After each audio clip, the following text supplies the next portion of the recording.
to you just the flow. So what happens is that every family now must know what newborn screening is. It has to be done after 24 hours. The samples are picked up by a courier, so we have contracts with all the couriers in the country. This was difficult at the beginning, but I want to share you the story of Batanes. Batanes did not have a courier service, so they talked to a pilot, with a private plane that would go actually to, I think, to Gigano yata, and they this guy, this pilot, to bring it to the courier service. Imagine, it means you can absence of something cannot be an excuse. We had island communities wherein the midwives would bring the sample in their pocket, take the bangka and go to the FedEx or the LBC. We had places without courier wherein they talk to the bus drivers and our messenger will wait for the sample. Practically any problem for the implementation, the implementers in the ground found a solution. So there cannot be an excuse. So when I say courier, that's really, there is an assigned courier service for that particular hospital. It goes to the lab, it gets tested, when the result is out, depending on the urgency, and then we go into the follow-up, and then we go to long-term follow-up. Because you have to understand that these patients are sick, the ones we pick up, and somebody has to follow through the care of these patients. So I just want to stress that when you talk about a newborn screening program, short-term follow-up is really from the time that you get a positive result to a confirmation. Okay? Para ito empleyado, di ba, meron mong screening muna. Tapos ilan lang ang masasala mo, will probably take another test. Exactly the same in newborn screening. A screening test is not a diagnostic test. The screening test must have a good sensitivity, no false positives, the lowest possible, false negative, no false negative, we don't like a false negative, and then we have to come up with an acceptable number for a false positive. I just finished working out one of the conditions the other day. We were trying to figure out the cutoff. You don't like to have too many false positives because they have to be recalled for a second test. Majority will be normal, but whoever has a confirmed diagnosis must be seen by the specialist to what that condition is. So I'll give you one case. So this is actually a baby who was born to a 28-year-old mother, and the baby was easily roomed in. No problems eh. You saw the pictures of the patients, di ba? They look normal. Roomed in and actually breastfed per demand, which is the standard in all cases. So this is, let's take a look at the time, Sunday, 4 p.m.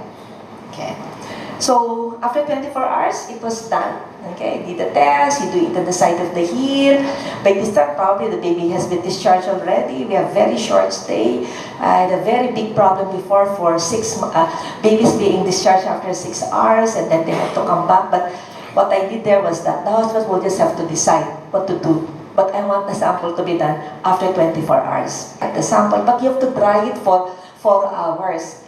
For the majority of the hospitals, the pickup is in the afternoon. So you can just imagine all the vans picking up in all of the hospitals every day, because my rule is that even if it's only one sample, it must be picked up because it's already included in the payment of the test. No hoarding, no batching, because time is very important. So they gets wrapped for 4 hours, just get wrapped and moves on to the lab. Then it goes to the lab. What happens in the lab? It gets sorted out. I have many stories about sorting, but let me just say that it gets sorted out, it gets numbered. It goes into the computer even before it's punched to go to the lab. Everything is computerized. Actually, from day one, computerized kami. That was one thing I had to resolve from the very beginning kasi hindi pwedeng mano-mano, hindi tayo talaga matatapos talaga. Because we were dealing already with hundreds of samples. Each of the lab now will handle about 400 samples a day. Okay? We're screening now for 29 conditions, so napaka-complicated. So there has to be a way of doing this. And then what happens is that, depending on the test, so if you're in Manila, our lab is actually in Ayala Techno Hub. Okay, so it gets analyzed, and then it gets encoded again. Okay, depending on the result, they phone the hospital now to tell them a patient is to be recalled. For this particular patient, The newborn screening had pics. I could not find the one for the patient, so this one I picked up from the internet, just to show you that the technology we use now is MSMS. Okay, standard mass spectrometry.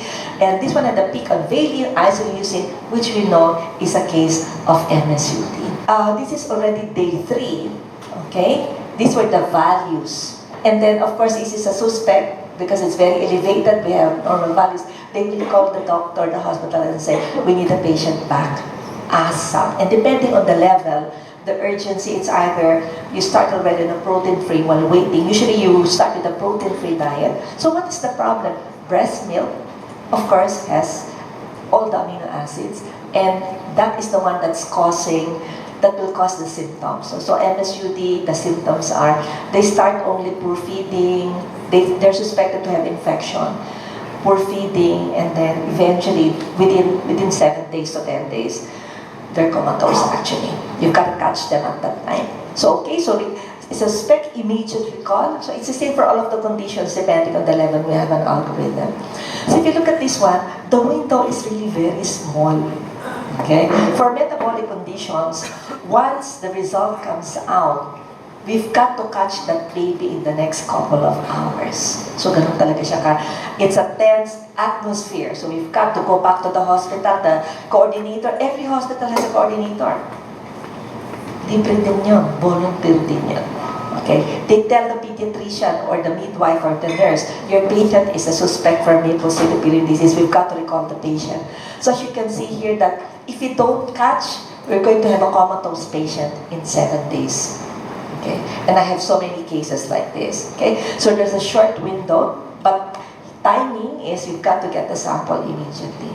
In terms of recall, if ever the patient cannot be tracked down for some reason, tumawid ng bayan, the Department of Health comes on board. Now we have text, we have email, but this one, no. We even send an ambulance to get the patient. I have many stories like that, where we've sent an ambulance, the police, the barangay, because it can mean saving that life.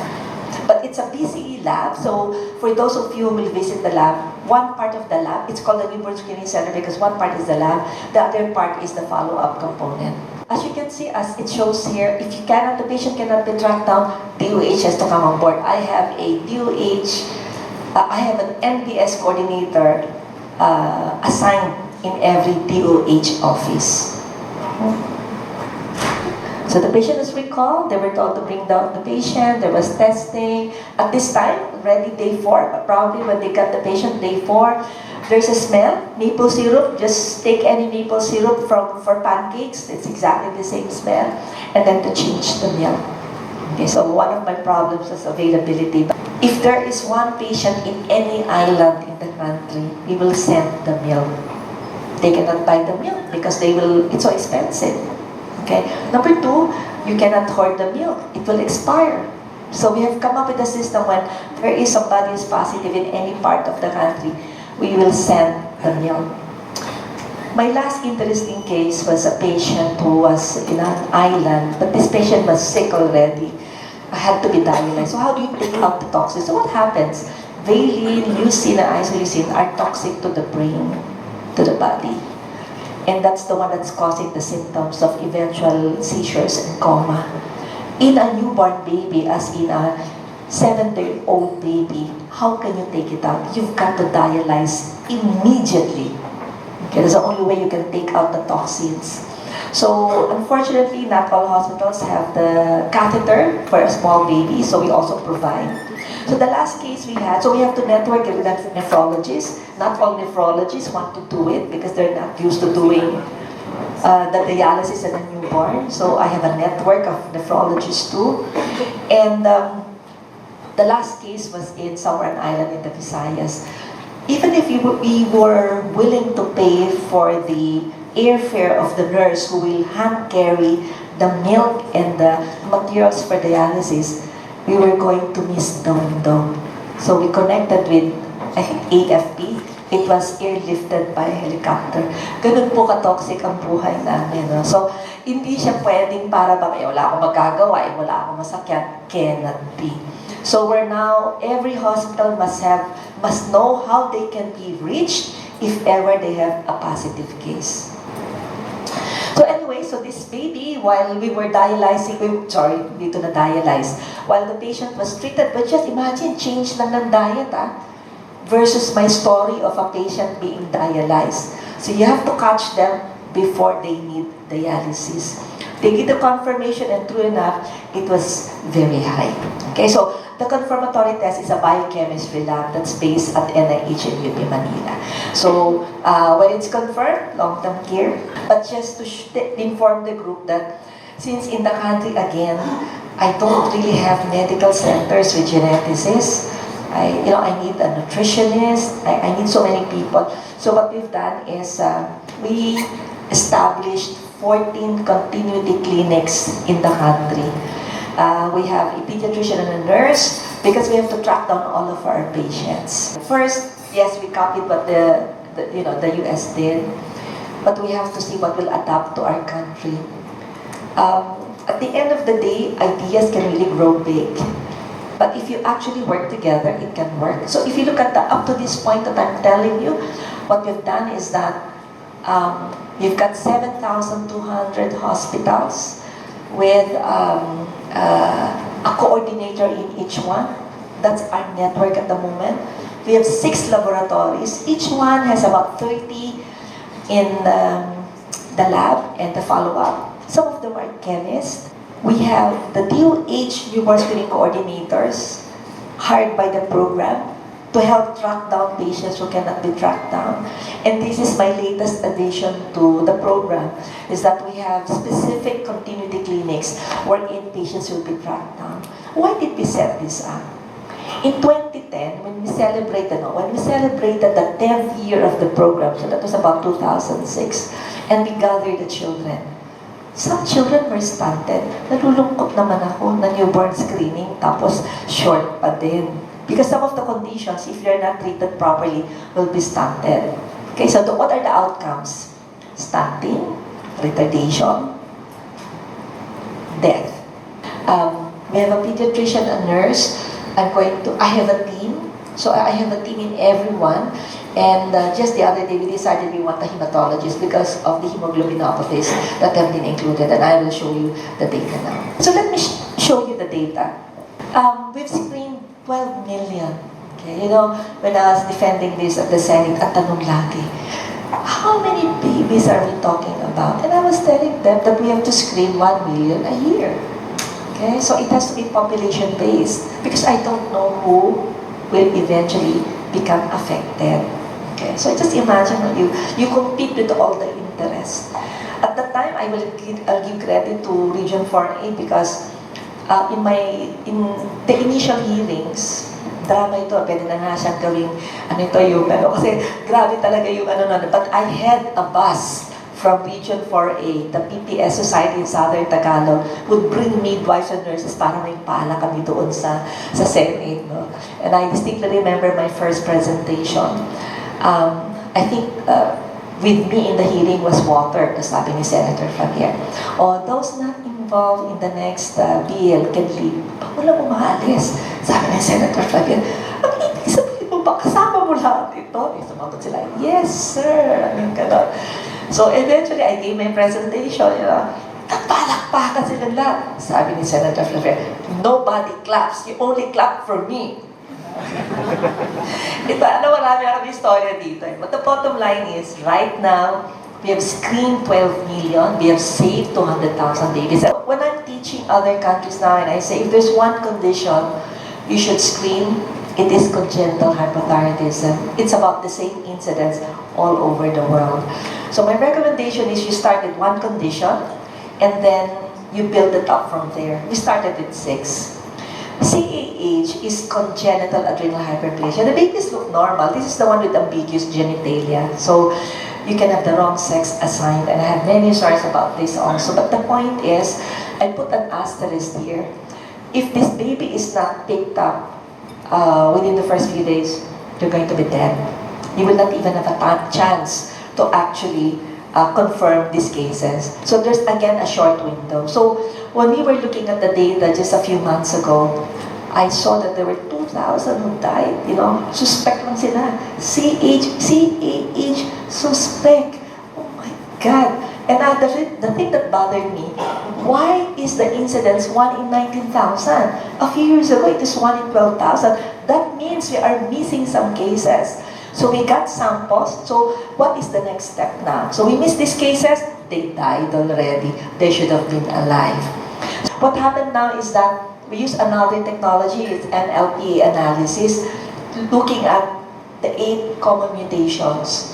So we got the DNA, we got the filter card, we extracted the DNA, and we checked for the 8 common mutations. And my goodness, look at that, 18% were positive. So in other words, I had 2 cases among those who passed away. Among the mutations that were picked up are there. So what are we going to do now?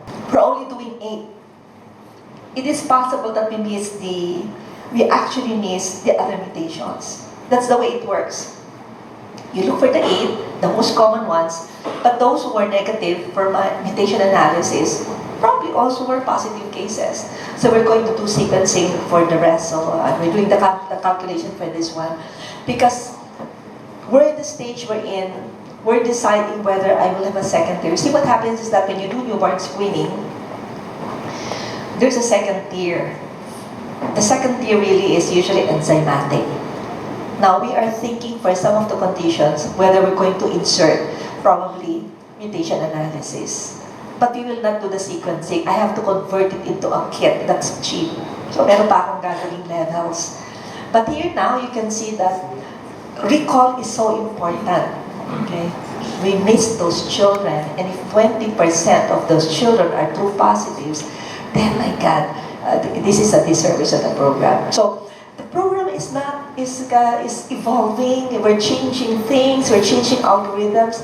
I have different sets of experts, so I am not the expert. Because what does that mean? For each, so CH and CAH are handled by endocrinologists. So I have a panel of endocrinologists working with me. We're looking at the data. We're looking at the cutoff. We're due to sit down again. Why? We want to make sure we're not missing anybody, no false negative. We want to minimize our false positive, and that after they are confirmed, I have the endocrinologist to take care of them. The next set of conditions are all metabolic na. This belongs to the metabolic group. So I have a team of metabolic geneticists. Same thing. Their assignment is actually to look at the cutoff. I don't like a false negative, and there should be minimal false positive. Why?